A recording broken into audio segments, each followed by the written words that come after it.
What do you think the most common vulnerability is in today's world of complex computer systems? Maybe you think it's some complex script that an elite script writer made and he's been on computers since he was 10. Or maybe you think it's people not changing the passwords of their home routers or Wi-Fi's or other smart devices. Well, actually, it has nothing to do with computers at all or technology really in general. It has something to do with humans, and it's an exploit known as social engineering that allows people to take access of the humans of a vulnerability. I'm going to go over what social engineering is, some common attack methods of social engineering, some behavioral triggers that they use to use those attack methods of social engineering, and then how it's impacted individuals and some research that organizations have done over data breaches with social engineering. And so, if you're wondering right now, well, how does this apply to me? I know myself. How could I be a vulnerability? Well, if you touch this device or one of these, you are, in fact, vulnerable to this and can be a victim of a social engineering attack. And in order to keep you from being a victim of a social engineering attack, I first need to talk about what that is. Social engineering is manipulating human psychology to have that person give up sensitive information or maybe give unwanted access. So rather than exploiting technology, they exploit people, us, right?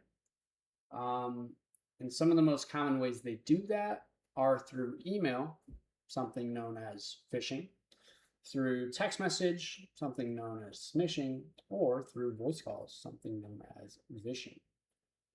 Uh, and then they exploit you through some of these behavioral triggers that you'll have.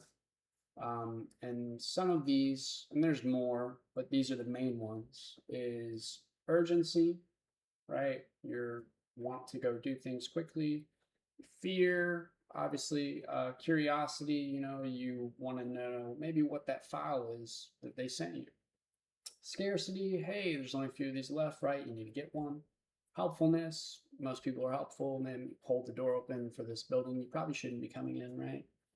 Or authority, right? We're scared or will do something their boss tells them to do. So I'm going to give a quick example of something that happened to me. Recently, I got a text from NTTA, which is the organization for tolls in the state of Texas. And it said something along the lines of your unpaid toll of like $200, outstanding unpaid toll, needs to be paid within, probably be within a week, right? Something really soon. Or we're going to suspend your license, you know, click this link here to go do it, right? So how that applies to urgency for one, I only have a week to do it. Fear because I don't want to lose my license, and I know they have the authority, was the last one, to do that. They have the authority to take my license if that was in TTA. Now, some things that I know personally, uh, they're not going to text me, they're going to send me mail, right? If I'm going to lose my license. Another thing is the website they gave was .com, and I know that they use a .gov website. So those are like some indicators that I could tell, even though all those behavioral triggers makes me want to click that link and send them that money, right? And so now that we've kind of talked about how easy it is for someone to attack you, I'm going to talk about some consequences that it has, that I have a personal example of an individual, and then some of the research that organizations have done to show how impactful social engineering is on these organizations, right? So usually it's going to result, social engineering is going to result in things like stolen passwords, financial losses, identity theft, and unauthorized access to systems.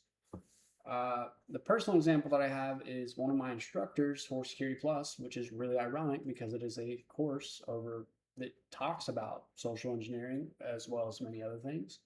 Uh, the instructor actually uh, was a victim of a vishing attack, which is a voice call, through what he thought was his bank, and he lost $12,000. Now, luckily, he was able to get that money back, but that's just one individual. The impact that this could have on, organizations is much larger. Millions of dollars has been lost through, social engineering and their employees being untrained. And you might think, oh, well, maybe it doesn't happen that often. Well, in 2026, Verizon reported that 62% of data breaches happens because of social engineering, which means the majority of major breaches throughout the world is from social engineering.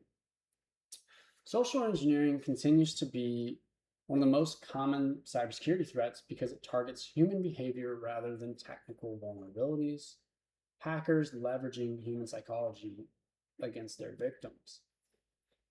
To wrap this up, you got to understand that anyone could be a victim, all right?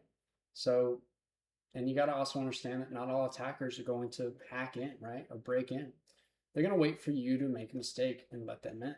So I just want to leave you with, next time that you get an email, text, or call, make sure that you're thinking critically before you click that link or give them information that maybe you shouldn't.